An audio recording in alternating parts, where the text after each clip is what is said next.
Private Limited.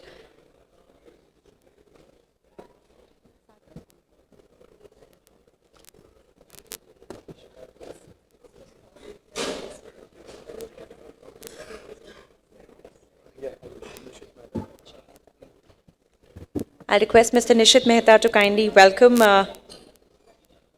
Sandeep Agrawal with a seed box on behalf of all of us here at IPCA.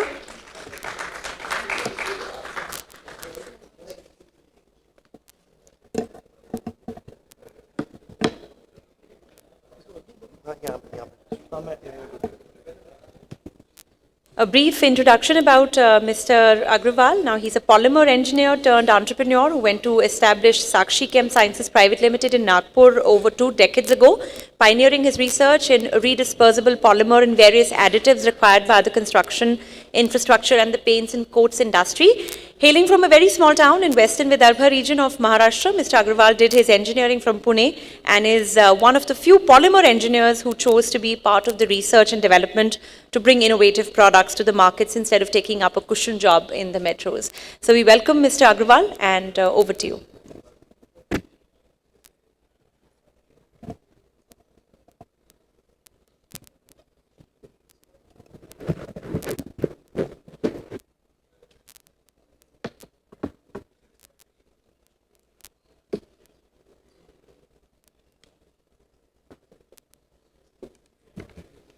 नमस्कार, मैं संदीप अग्रवाल साक्षी केम sciences private limited को represent कर रहा हूं और मैं आज जो बात करने जा रहा हूं ये पुट्टी इंडस्ट्री के रिलेटेड है और हम कई सालों से इस पर बातचीत करते जा रहे हैं कि पुट्टी के अंदर पुट्टी इंडस्ट्री पे काफ़ी प्रेशर आ रहा है, रॉ मटेरियल की कीमतें बढ़ रही हैं और जो MSME जो इंडस्ट्रीज़ है वो काफ़ी स्ट्रेसफुल और घट रहा है प्रोडक्शन। तो उसी विषय को लेकर आगे बढ़ाते हुए हमने कुछ तरीके और कुछ इनोवेटिव टेक्निक्स या इनोवेटिव रॉ मटेरियल्स और इस करंट कॉम्पिटिटिव मार्केट के अंदर काम कैसे करें और मेन तो सर्वाइव और सस्टेनेबल बने रहे, मतलब आगे तक हम लोग चलते रहे। नहीं तो ऐसा नहीं है कि सिर्फ टाइम निकाल के आगे बढ़ जाएं। मैं पहले अपनी कंपनी के बारे में थोड़ा बता दूं। साक्षी केम साइंसेस प्राइवेट लिमिटेड ये नागपुर बेस्ड कंपनी है और हम लोग पेंट्स और कोटिंग इंडस्ट्री के अंदर और कंस्ट्रक्शन केमिकल्स, इंफ्रास्ट्रक्चर, इन इंडस्ट्रीज़ में काम कर रहे हैं और हमारा पहले से ही ये तरीका रहा है कि कॉस्ट इफेक्टिव रहा जाए, हो सके इंडियन रॉ मटेरियल का यूज़ किया जाए, इंडियन टेक्निक्स का यूज़ किया जाए, क्योंकि बहुत सारे जो रॉ मटेरियल जो विदेशों में बन रहे हैं वो जैसे कि वैसे ही यहीं ला के यूज़ किया जा रहा है। तो उसके बजाय कुछ अपनी लाइनें या अपना तरीका कुछ खड़ा किया जाए और यही तरीके से हम आगे बढ़ रहे हैं और अभी हम लोग भारत में भी बना रहे हैं और एक्सपोर्ट भी कर रहे हैं। हम लोग बहुत सारे प्रोडक्ट्स में काम कर रहे हैं, जैसे अपने इंडस्ट्री के रिलेटेड RDP है और बहुत सारी जो कंस्ट्रक्शन केमिकल्स इंडस्ट्री के लिए भी हम लोग जो काम कर रहे हैं, जिसमें फोमिंग एजेंट है, पॉलीकार्बोक्सिलेट है, मोल्ड रिलीज ऑयल्स है, क्यूरिंग कंपाउंड्स हैं, ग्राउट्स, इस तरह के प्रोडक्ट्स बना रहे हैं। हमारा बेसिक मोटो जो है वो है रिसर्च और इनोवेशन, क्योंकि कैसे है कि भारत के अंदर बहुत सारे जो काम हो रहा है वो वहीं से जो विदेशों से जो रिसर्च हुई है या वहीं पर जो काम काज हुआ है उसी को ही रेप्लिका करने का काम हो रहा है और वही रॉ मटेरियल यहाँ पे बिक रहे हैं ज़्यादातर। तो यहाँ पर जो इंडियन कंडीशंस के हिसाब से, इंडियन रॉ मटेरियल के हिसाब से कॉस्ट इफेक्टिव कैसे बनाया जाए और कैसे वो बेहतर से बेहतर परफॉर्मेंस किया जाए और भारत के लोगों को या भारत का बिजनेस उससे आगे बढ़े। हम लोगों ने इसी लाइन से आगे बढ़ते हुए ये काम चालू किया है कि हम लोग RDP भारत में बनाना चालू किए हैं। ये लगभग हम लोग 4 से 5 साल हो गए हैं बना रहे हैं और उसी रिलेटेड अभी और भी 3-4 प्रोडक्ट उसमें और ऐड कर दी हैं। अभी मैं जो अपना जो विषय है आज का कि innovative techniques and survival and sustainable growth, तो उस रिलेटेड जो है मैं पहले पुट्टी के बारे में आपको ये बता दूं कि पुट्टी जो बन रही है वो लगभग 4-5 तरह की मेनली है और ये मैं पुट्टी के बारे में आपको शुरुआत में इसलिए बताना चाहता हूँ कि पुट्टी के अंदर जो सर्वाइवल का जो इशू है, न्यू इनोवेटिव टेक्निक्स तो मैं बता दूंगा, पर सर्वाइवल का इशू जो है वो 2-3 तरीके से हैं।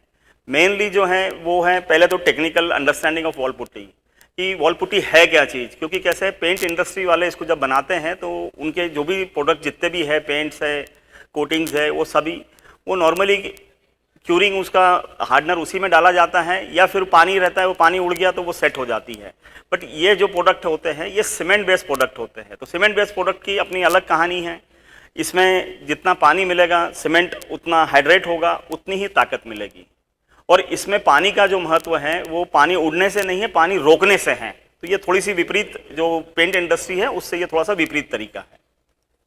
दूसरी बात ऐसा है कि हम लोग जो भारत में रहते हैं तो यहाँ पर काफ़ी गर्मी रहती है 4 से 5 महीने तक, तो पुट्टी साल भर में एक सरी की नहीं बनाई जा सकती है। पुट्टी वेदर के हिसाब से चेंज होगी, क्योंकि ह्यूमिडिटी जो रहती है, हवा में जो नमी रहेगी वो चेंज होती है, टेम्परेचर चेंज हो रहा है। तो ऐसे बहुत सारी फैक्टर्स है। तो ना तो कोई चीज़ सरी की बनाई जा सकती है, एक ही प्रोडक्ट साल भर आपने घसीट दिया, इस तरह से नहीं होगा। शुरुआत में मैं बताऊँ आपको, पहले मैं आपको पुट्टी के बारे में थोड़ी जानकारी दूंगा और उसमें समस्या कहाँ आ रही है जो टेक्निकल रहेगी, फिर इकोनॉमिकल पे बात करेंगे और फिर सर्वाइवल ग्रोथ के ऊपर बात करेंगे।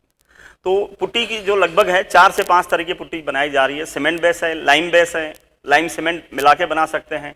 कुछ पॉलीमर पुट्टी है जिसमें लाइम सीमेंट नहीं होता है, और वाटरप्रूफ पुट्टी भी चालू हुई है सीमेंट बेस।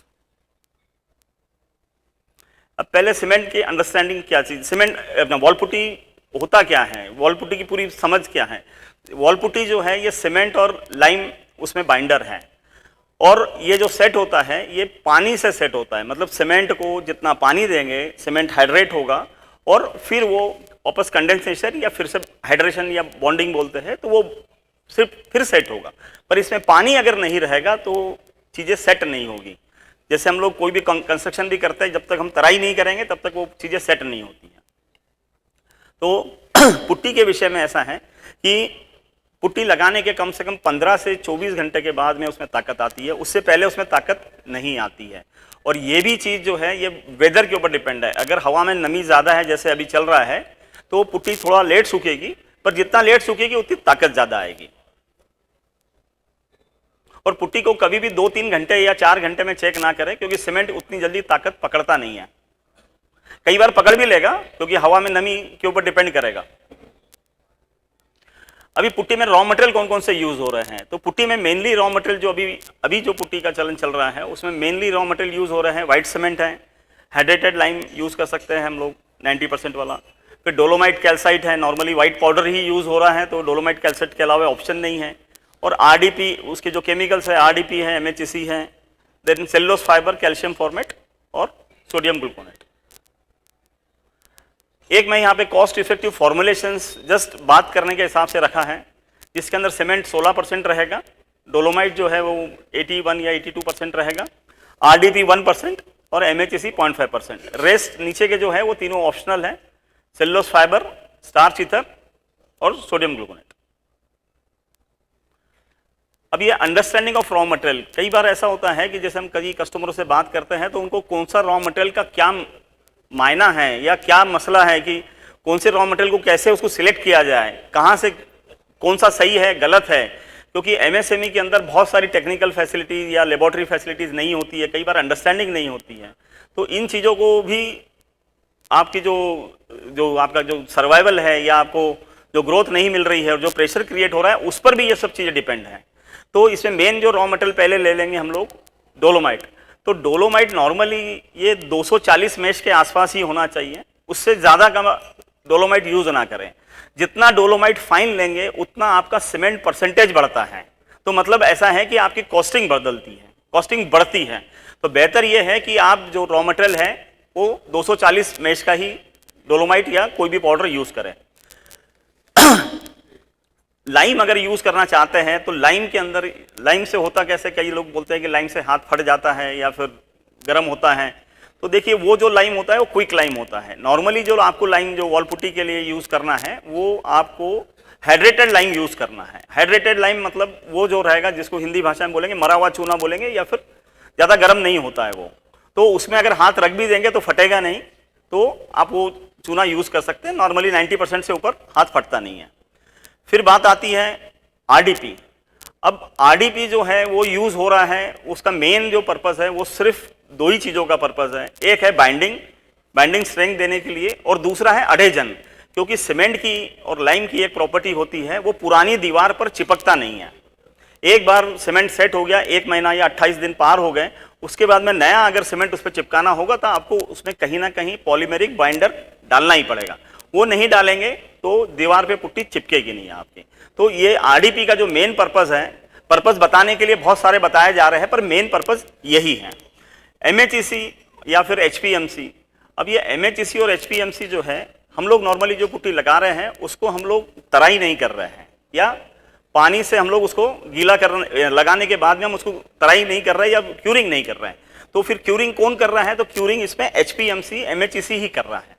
तो एचपीएमसी एमएचईसी ये पुट्टी की पूरी जान है या हार्ट है। इसमें अगर कमी रही, इसके डोजेस से गड़बड़ी हुई, तो आपकी पुट्टी 100% फेल हो जाएगी। कोई ऊपर का रॉ मटेरियल सीमेंट कमती बढ़ती हुआ, डोलोमाइट इधर उधर हो गया, सब चलेगा, बट एमएचईसी अगर सही क्वालिटी का नहीं रहा और परसेंटेज उसका सही नहीं रहा। दूसरी बात, एमएचईसी जो है वो साल भर में सरी का परसेंटेज यूज नहीं कर सकते हैं, क्योंकि गर्मी के अंदर एमएचईसी का परसेंटेज मीन्स वाटर रिटेंशन आपको बढ़ाना ही पड़ेगा, क्योंकि जितनी नमी हवा में कम रहेगी, गर्मी ज़्यादा रहेगी, जितनी उतनी जल्दी आपकी पुट्टी सूखेगी। तो एमएचईसी का डोज आपको गर्मी के ऊपर, गर्मी जो रहेगी उसमें बढ़ाना पड़ेगा। और एक हमारे यहाँ पर जो एक मिथ्या जो कंसेप्ट चल रहे हैं, गलत कंसेप्ट चल रहे हैं कि ठंड जो मौसम है इसमें पुट्टी में सूखती नहीं है। देखिए, आपकी जो पुट्टी सूखती है, it is because of humidity. Temperature से इफेक्ट होगा। जैसे 100 अगर मान के चलेंगे सूखने का, 100 अगर पैमाना मान के चले, 10 या 20 ही जो रहेगा वो टेम्परेचर से लेना देना है। 80 जो है that is due to humidity. ठंड में और गर्मी के अंदर ह्यूमिडिटी लेवल कम ही रहता है, तो ठंड को भी आप गर्मी की तरह ही ट्रीट करें, क्योंकि लोग जो है वो गर्मी को तो हाई एमएचईसी यूज कर रहे हैं, बट यहाँ पर वो नहीं कर पा रहे हैं। दूसरी बात ऐसा है, सोडियम ग्लूकोनेट है और कैल्शियम फॉर्मेट। सोडियम ग्लूकोनेट जो है ये नॉर्मली हम लोग वर्केबिलिटी बढ़ाने के लिए या स्लिप बढ़ाने के लिए यूज करते हैं, और उसी तरह से कैल्शियम फॉर्मेट जो हाई अर्ली स्ट्रेंथ देता है। अब मैं आ जाऊं कि हम लोग जो आरडीपी और एमएचईसी जो खरीद रहे हैं, ये नॉर्मली बड़ी कंपनी से आ रहा है, जो बड़े जो 3-4 ब्रांड है उनसे आ रहा है, और या चाइना से आ रहा है। अब ये रॉ मटेरियल का जो रेट है मार्केट के अंदर, वो बहुत सारी समस्या है कि कोई बोल रहा है कि एमएचईसी 200 से मिल रहा है, कोई बोलता 600 में मिल रहा है, एचपीएमसी इतने में मिल रहा है, आरडीपी उतने में मिल रहा है।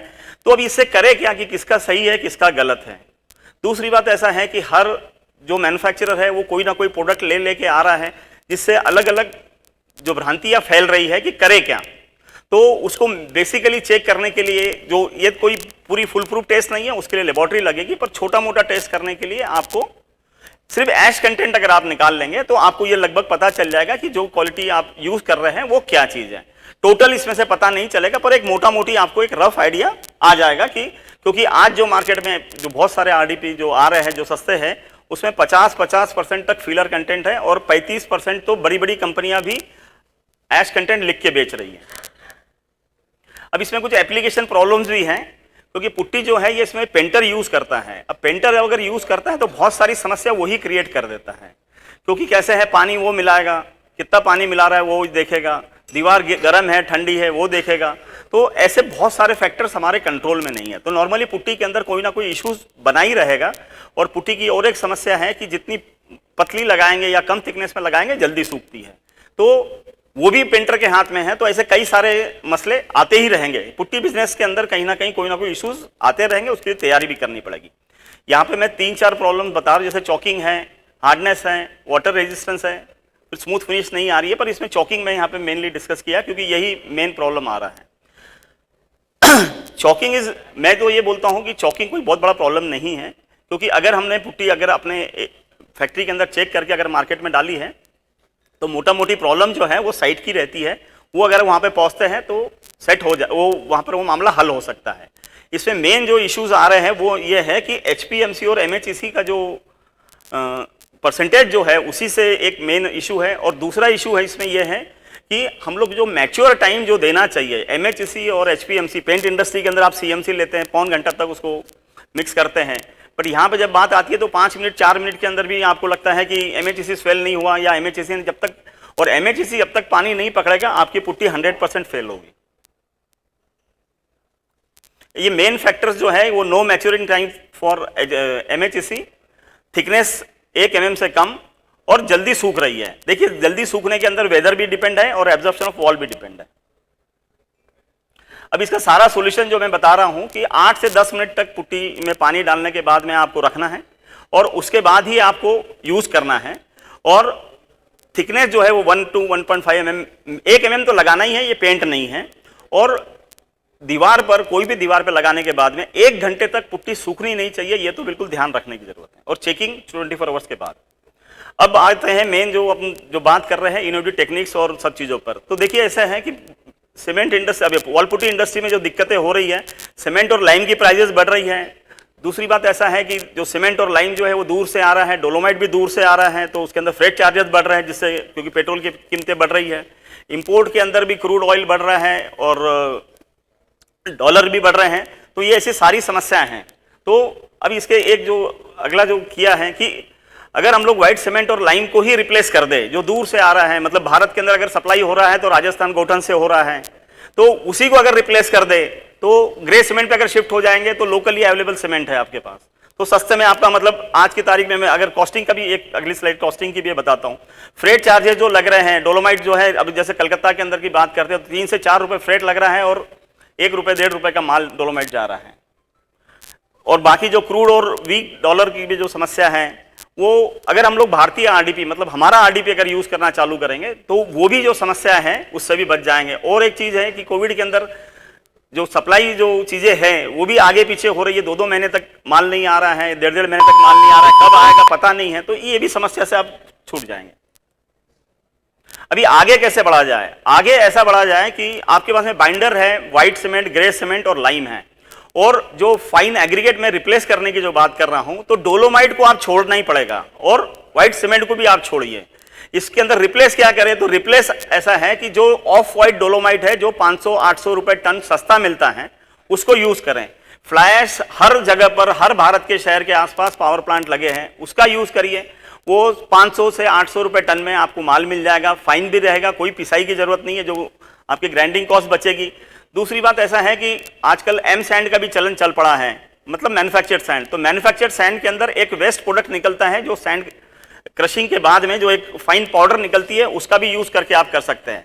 इसी तरह से मार्बल और जो ग्रेनाइट पॉलिशिंग है, वहां से भी आप अगर कोई रॉ मटेरियल मिल जाता है, क्योंकि पॉलिशिंग के बाद में जो डस्ट रहती है उसको सिर्फ सुखाना है और यूज कर सकते हैं आप। और दूसरी बात ऐसा है कि जब व्हाइट का अगर लोचा ही नहीं बचा है कि सफेदी चाहिए, तो कोई भी माइंस, जो भी कोई भी जैसे कोयले की खदान ले लो या कोई भी चीज की खदान ले लो, तो हर माइंस के ऊपर ओवरबर्डन निकलता है, और जो इतना ज्यादा है कि जो माइंस से निकालते हैं उससे भी ज्यादा है, उसको भी यूज किया जा सकता है। दूसरी बात ऐसा है कि भैया ये जो सारी जब चीजें यूज करेंगे तो इसका कलर का कैसे रहेगा, फिर कैसे रहे, यूनिफॉर्मिटी कैसे मेंटेन करें, तो इसको कलर भी किया जा सकता है। कलर करने से, जो भी कलर आप करेंगे वो कलर से आप एक्स्ट्रा पैसा भी बना सकते हैं कि भैया हमारी पुट्टी कलर पुट्टी है। दूसरी बात ऐसा है कि ये जो आगे जो तरीके हैं कि ये चीजों से करने से आपको क्या क्या बेनिफिट होगा, ये एक छोटी सी स्लाइड यहाँ पे बताई है कि अगर सीमेंट जो है वो 16% जो पहले लिया था, अगर 1 टन के ऊपर लेते हैं और 18 रुपए का रेट मान के चलता हूं, ये हमारे इधर का रेट है, कहीं कमती बढ़ती हो सकता है भारत में अलग अलग जगह पर, और डोलोमाइट जो है वो 2 रुपए का मान के चल रहा हूं, तो ऐसा कुछ 4520 रुपए का कुछ हो रहा है। और अगर हम ग्रे सीमेंट और फ्लाई ऐश के ऊपर अगर शिफ्ट हो जाएंगे तो बड़ी मुश्किल से 1780 रुपए कुछ होता है। अब ये चीजें अगर हम बचती है तो लगभग 2750 रुपए, और ये भी मैं जस्ट रफ एस्टिमेट दे रहा हूं। तो जो रॉ मटेरियल जहां जहां जैसा जैसा मिल जाएगा वो हो सकता है। दूसरी बात ऐसा है कि अभी नया मैंने कुछ ये पढ़ा है कि फ्लाई ऐश जो है वो कंपलसरी आप तक पहुंचाना उस पावर प्लांट की जिम्मेदारी है, मतलब फ्री में देने की जिम्मेदारी है, तो उससे तो ये पैसा और भी बच जाएगा। और फ्लाई ऐश भारत के हर बड़े शहरों के, आज कैसे है कि पुट्टी के जो प्लांट्स है वो कोने कोने में अलग अलग जगह पे बैठे, 3-4 जगह जो मेन है, पीडीगुर्ला, अलवर और कटनी, तो ये छोड़ के हम लोग बड़े शहरों के आसपास में ये चीजें करी जा सकती, क्योंकि वहां पर ये रॉ मटेरियल एबंडेंटली अवेलेबल है। अभी यहाँ पे मैं समय की थोड़ी सी कमी लग रही है, तो पर बोलना तो बहुत कुछ है, पर कोई बात नहीं, मैं ग्रे पुट्टी के बारे में यहाँ पे बता रहा हूं। अब ये ग्रे पुट्टी के अंदर हम लोगों ने जो किया है, इसमें डोलोमाइट को रिप्लेस कर दिया है, जो सैंड, क्रश सैंड डस्ट का जो वेस्ट निकल रहा है उससे, और ग्रे सीमेंट से। और ये आप ही के यहाँ पे अवेलेबल है, 6 रुपए के अंदर अवेलेबल है, लगे उतना अवेलेबल है। और जो एक दो व्हाइट सीमेंट के जो मैन्युफैक्चरर हैं, जो अभी महीना भर पहले ही लगभग 2 रुपए, पौने 2 रुपए अलग अलग जगह पे बढ़े हैं, तो इस तरह से तो कैसे हो जाएगा कि ये तो हर साल का ये चक्र चलेगा। और मैं किसी से बात कर रहा था तो वो बोलते थे कि 5 रुपए बढ़ाने की उम्मीद थी, उन्होंने कैसे तो भी 2 रुपए कर दिया। तो कहने का मतलब ऐसा है कि अब ये चक्र में से तो कभी बाहर निकल ही नहीं पाएंगे। और ग्रे सीमेंट बहुत सारी कंपनियां बना रही हैं और किसी का भी आप यूज कर सकते हैं, और एक बार ग्रे में शिफ्ट हो जाएंगे तो रॉ मटेरियल की कमी नहीं रहेगी। डोलोमाइट तो कहीं से मंगाना पड़ेगा, ये तो हर जगह पे आपके पास में उपलब्ध रहेगा। अभी रॉ मटेरियल जो ग्रे पुट्टी के मैंने बताया कि जो क्रश सैंड का जो डस्ट है वो डस्ट जो होता है वो सैंड को धोने के बाद में डस्ट निकलती है। ग्रेनाइट, क्योंकि साउथ के अंदर ग्रेनाइट की डस्ट, ग्रेनाइट को क्रश करते हैं और हमारे इधर बसाल्ट को और कहीं कुछ और स्टोन्स को, तो सभी की डस्ट निकलती है, उसका यूज किया जा सकता है। अब ये मैंने कुछ एक्सपेंड किए हैं, ये दोनों जो स्लाइड्स हैं ये एक वो व्हाइट सीमेंट से बनी है, ये डोलोमाइट प्लस व्हाइट सीमेंट और ये grey cement plus crush and dust. ये पहला हाथ प्राइमर का मारा है, ये दूसरा हाथ पेंट का मारा है, पेंट का पहला हाथ और ये पेंट का दूसरा हाथ। 3 हाथ, एक प्राइमर और 2 पेंट के बाद में कोई भी फर्क नहीं रहता है कि पिछला हाथ क्या था और पिछला काला था, पीला था, सफेद था, कोई मायने नहीं रखता। और मैं आगे आपको बता दूं कि आज से 20 से 25 साल पहले की अगर जो लोग उस इंडस्ट्री में रहे होंगे तो वो ये देखेंगे कि 20-25 साल पहले पुट्टी जो थी वो ऑफ कलर ही थी, ऑफ व्हाइट ही थी, क्योंकि पुट्टी बनती थी डोलो से, पोरबंदर वाइटिंग से या फिर पीओपी से, तो ऑफ व्हाइट ही थी। और इवन पेंट, अभी आज एक कंसल्टेंट से बात हो रही थी, वो बताते हैं कि जो ऑटोमोटिव सेक्टर में तो आज भी ग्रे पुट्टी के ऊपर ही पेंट लग रहे हैं। तो कहने का मतलब ऐसा है कि ये जो कहानी जो है कि सफेद ही सरफेस चाहिए, ये भी सही नहीं है। अब ये मैंने कुछ और भी एक्सपेंड किए हैं, जिसमें white cement plus grey cement dolomite colour डाल के, ये थोड़ा सा मैं फास्ट कर देता हूं इसको। ये एक जो मैं ये स्लाइड को आप ध्यान देखिए, ये grey cement plus fly ash का है, तो इससे भी बेहतर कलर आ सकता है। ये थोड़ा सा गीला ही है, सूखने के बाद थोड़ा सा और व्हाइटिश हो जाएगा ये। और ये अलग अलग कलर, वही जैसे of white raw material use करके, ग्रे सीमेंट यूज करके उसके कॉम्बिनेशन में कलर्स डाल के बनाए गए हैं। अब ये जो मेन जो सवाल जो सभी के दिमाग में है कि सरफेस व्हाइट ही चाहिए क्या? नहीं, सरफेस की कोई रिक्वायरमेंट नहीं है। अगर आप प्राइमर कर देते हैं और उसके बाद में 2 कोट अगर पुट्टी कर देते हैं तो आपका सरफेस की रिक्वायरमेंट नहीं है। दूसरी बात, आगे ये आता है कि हमारा पेंट का कंजम्पशन बढ़ेगा क्या? बिल्कुल भी नहीं बढ़ेगा। ये बिल्कुल गलत प्रचार है कि पेंट का कंजम्पशन बढ़ता है, और पेंट के लिए सफेद सरफेस चाहिए, ये भी एक गलत बात है। दूसरी बात और मैं इसके आगे बोल दूं कि जो व्हाइट पुट्टी आप लगा रहे हैं वो कुछ लोग अगर समझे उसको, तो अगर आप उसको पानी डाल के अगर उसका कलर चेंज होता है या हल्का ऑफ व्हाइट होता है तो दैट मीन्स कि वो भी व्हाइट नहीं है, वो विजिबल व्हाइट है। पर जैसे ही पेंट लगेगा, या आप करके देख लीजिए, पानी लगा के देख लीजिए या पेंट लगा के देख लीजिए या कोरा जो इमल्शन आपके पास है वो लगा दीजिए, आपको पता चलेगा कि आपकी पुट्टी काली हो गई है या ऑफ व्हाइट हो गई है। तो जो पुट्टी आपको दिख रही है वो भी व्हाइट है नहीं, टेक्निकली व्हाइट नहीं है वो। अब ये मार्केट के अंदर ये ग्रे पुट्टी का चलन फिर चलेगा कैसे? तो ये शुरुआत के अंदर कल डिस्कस हो रही थी, तो इसको आप जो है पहले मेनली जो काम करें वो प्रोजेक्ट्स में करें।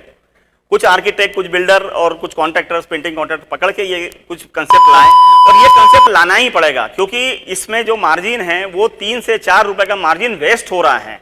कुछ मार्जिन आप रखिए, कुछ बिल्डर को ट्रांसफर करिए, धंधा हो सकता है। और ये वेस्ट हो रहा है, जगह जगह पे ओवरबर्डन पड़ा हुआ है, जगह जगह माइंस का सब लोचा निकल रहा है, सब वेस्ट निकल रही है, उसको आप कन्वर्ट कर सकते हैं वेल्थ के अंदर। और ये जब है तो आसानी से इसमें पैसा बनाया जा सकता, मार्जिन बनेगा और ये सस्टेनेबल बिजनेस बनेगा।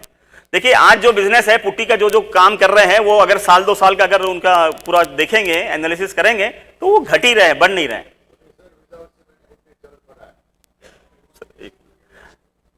अब हमारे साथ काम करने से क्या फायदा होगा? सबसे पहले तो बात ऐसा है कि हम लोग इंडियन आरडीपी बना रहे हैं यहाँ पर, और अभी तो हमारा जो प्रोडक्शन है और जो सेल है वो काफ़ी अच्छा चल रहा है।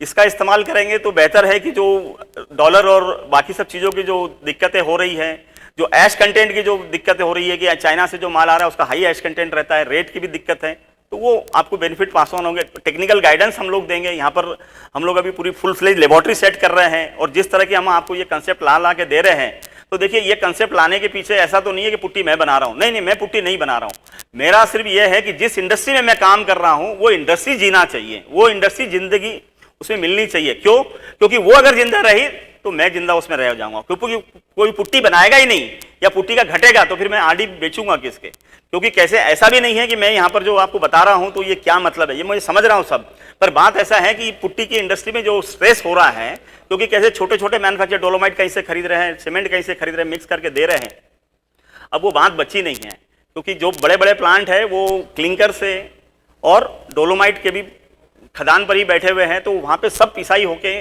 माल आ रहा है। तो हमें कहीं ना कहीं रास्ते बदलने पड़ेंगे, बगैर रास्ते बदले गोल्स अचीव नहीं होंगे। हम लोग जो कुछ प्रोडक्ट बनाते हैं, मैं आखिरी स्लाइड बता देता हूँ, तो जो कुछ प्रोडक्ट बना रहे हैं, मेन है हमारा RDP और ये 100% इंडियन है। दूसरी बात, हम लोग सिंगल पॉलीमर भी बना रहे हैं, हाइड्रोफोबिक RDP भी बना रहे हैं, कुछ चॉकिंग फ्री एडिटिव्स भी है, स्ट्रेंथ बूस्टर एडिटिव्स भी हैं। पर ये टेक्निकल सेशन था तो मैंने बहुत सारा काम जो किया उस पर है, पर ये भी प्रोडक्ट हम लोग बना रहे हैं। कुछ प्रोडक्ट ट्रेड भी कर रहे हैं जो इसी के कॉम्प्लीमेंट्री प्रोडक्ट हैं, PVA है, कैल्शियम फॉर्मेट है, MHC है, HPMC है। और हम लोग ये जो माल है ये भारत में भी दे रहे हैं और एक्सपोर्ट भी कर रहे हैं। अभी एक्सपोर्ट की भी हमें काफ़ी अच्छी ऑर्डर्स आ रही है। और धन्यवाद, आपने शांति से सुना इसके लिए। नमस्कार।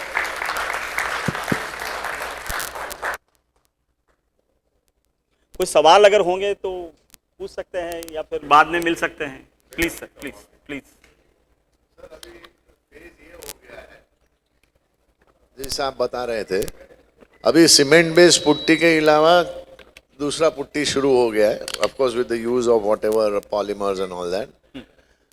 जो माइंडसेट चेंज करना, वो या तो कोई एसोसिएशन जैसा अपना है जो प्रेजेंटेशन करे कोई सुपीरियर बॉडी को, जो है CPWD बोलो या कोई भी मिनिस्ट्री में बोलो कि भैया ये आप माइंडसेट चेंज कर सकते। See one minute, government is the biggest consumer today.